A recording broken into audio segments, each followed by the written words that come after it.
Hi friends, welcome back to Ramya Ruti cooking channel. ನಾನಿವತ್ತು ಕಬಾಬ್ನ ಮಾಡ್ತಾಯಿದ್ದೀನಿ. ಇದಕ್ಕೆ ಒಂದು ಅರ್ಧ ಕೆಜಿಯಷ್ಟು ಚಿಕನನ್ನು ಚೆನ್ನಾಗಿ ತೊಳೆದು ಒಂದು ಪಾತ್ರೆಯಲ್ಲಿ ಎತ್ತಿಟ್ಕೊಂಡಿದ್ದೀನಿ. ಇದಕ್ಕೆ ಮಸಾಲೆಗೆ ಏನು ಬೇಕು ಅಂದರೆ 1 ಕಪ್ ಕಬಾಬ್ ಪೌಡ್ರು, ಸ್ವಲ್ಪ ಮೈದಾ ಹಿಟ್ಟು, ಒಂದು ಮೊಟ್ಟೆ, ಒಂದು ಚಮಚ ಶುಂಠಿ ಬೆಳ್ಳುಳ್ಳಿ ಪೇಸ್ಟು, ಅಚ್ಚಕಾರದ ಪುಡಿ, ಒಂದು ನಿಂಬೆಹಣ್ಣು, ಸ್ವಲ್ಪ ಉಪ್ಪು. ಈಗ ಇನ್ನೊಂದು ಪಾತ್ರೆಗೆ ಕಬಾಬ್ ಪೌಡ್ರನ್ನ ಹಾಕ್ಕೊಂಡು ಒಂದು ಮೊಟ್ಟೆನ ಒಡೆದು ಅದಕ್ಕೆ ಹಾಕ್ಕೊಳ್ತಾ ಇದ್ದೀನಿ.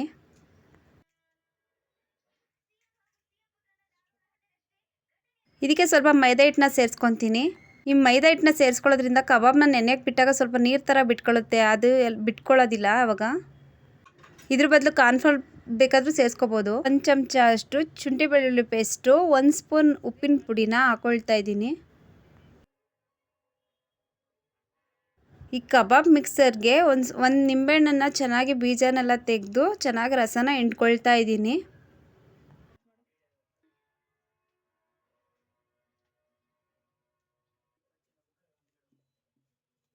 ಇದನ್ನು ಚೆನ್ನಾಗಿ ಒಂದು ಸ್ವಲ್ಪನೂ ಗಂಟಿಲ್ದಂಗೆ ಎಲ್ಲದು ಮಿಕ್ಸ್ಚರ್ ಆಗೋ ಥರ ನೀಟಾಗಿ ಕೈಯಲ್ಲಿ ಕಲಿಸ್ಕೊಳ್ಳಿ.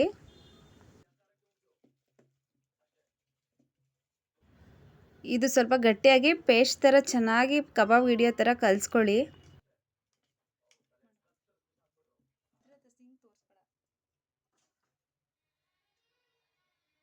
ಈಗ ಕಬಾಬ್ ಮಸಾಲೆ ರೆಡಿಯಾಗಿದೆ ನೋಡಿ. ಇದಕ್ಕೆ ಈಗ ತೊಳೆದಿಟ್ಟಿರೋ ಅಂಥ ಚಿಕನನ್ನು ಸ್ವಲ್ಪನೇ ಹಾಕ್ಕೊಂಡು ಸ್ವಲ್ಪ ಚೆನ್ನಾಗಿ ಮಿಕ್ಸ್ ಕೊಡ್ತಾಯಿರಿ. ಈಗ ಈ ಕಬಾಬ್ಗೆ ಎಲ್ಲ ಮಸಾಲೆನೂ ಚೆನ್ನಾಗಿ ಮಿಕ್ಸ್ ಆಗುತ್ತೆ ಕೈಯಿಂದ ಕಲಸೋದ್ರಿಂದ.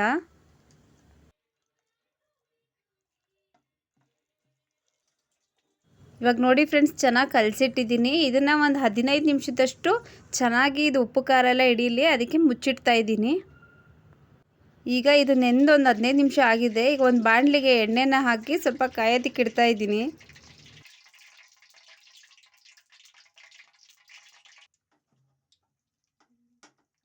ಎಣ್ಣೆ ಚೆನ್ನಾಗಿ ಬಿಸಿ ಆದಮೇಲೆ ಕಬಾಬ್ ಹಿಟ್ಟನ್ನು ತೆಗೆದು ಚಿಕನನ್ನು ಬಾಣಲಿಗೆ ಒಂದೊಂದೇ ಹಾಕ್ತಾಯಿರಿ.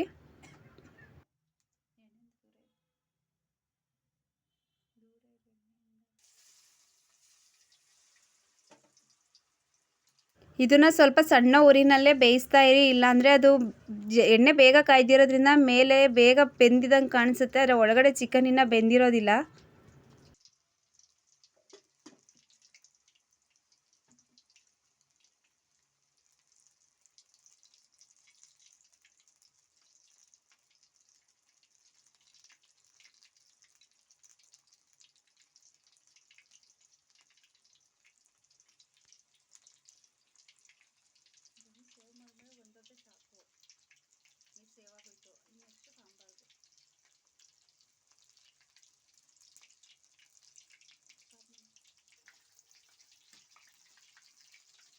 ಈಗ ಜಾಲರಿನಲ್ಲಿ ಚೆನ್ನಾಗಿ ಬೇಯಿಸ್ಕೊಳ್ಳಿ.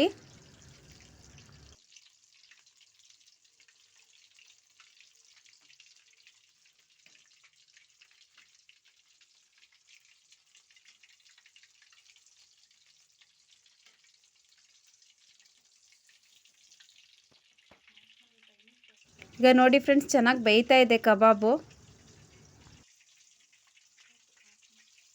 ನಾವು ಎಷ್ಟೇ ಹೋಟೆಲಲ್ಲಿ ತಿಂದರೂ ಮನೇಲಿ ಮಾಡ್ಕೊಂಡು ತಿನ್ನೋ ಥರ ಕಬಾಬ್ ನಮಗೆ ಮನೆಯಲ್ಲಿ ಮಾಡಿದಾಗಲೇ ರುಚಿ ಸಿಗೋದು. ಇಷ್ಟೇ ಫ್ರೆಂಡ್ಸ್, ಇದು kebab ready to serve. Thank you friends, subscribe to my channel.